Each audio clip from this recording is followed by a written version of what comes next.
मटके भर का जदियो सपेर।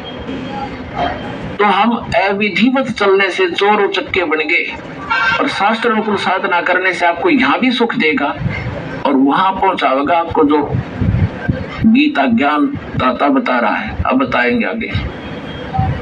अब गीता ज्ञान दाता बता रहा है कि जो मेरा इस ज्ञान को आश्रय कर लेते हैं, तत्वदर्शी संत की खोज कर लेते हैं, उससे फिर उस तत्ब्रह्म की जानकारी हो जाती है। तत्ब्रह्म, उस परम अक्षर ब्रह्म की, उस परमात्मा की जिसमें 18वें अध्याय के 62वें श्लोक में जिसकी शरण में जाने के लिए गीता ज्ञान दाता कह रहा है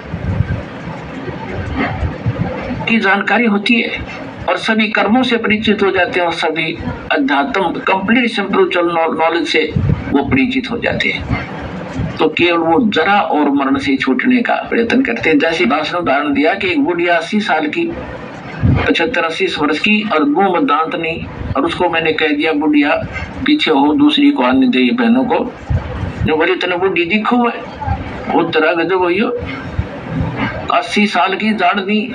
ये बिल्कुल सही है, क्योंकि हम वृद्ध होना कति लायक नहीं करते और न ही हम मृत्यु पसंद करते, और ये दोनों डेफिनेटली होंगे, मृत्यु भी होगी और वृद्ध भी होंगे।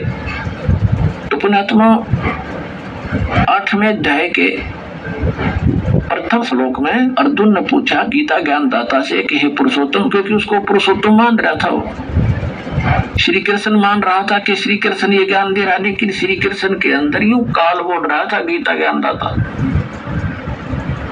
उसने पूछा कि किम तत्ब्रह्म, किम अध्यात्म, किम कर्म पुरुषोत्तम। तो उसने पूछा कि वो तत्ब्रह्म क्या है जिसको जानकर, और क्या वो अध्यात्म ज्ञान है, उसके विषय में गीता ज्ञान दाता 8वें अध्याय के 3रे श्लोक में कहता कि वो परम अक्षर ब्रह्म है। वो परम अक्षर ब्रह्म है, गीता ज्ञान दाता से अन्य है, वो भगवान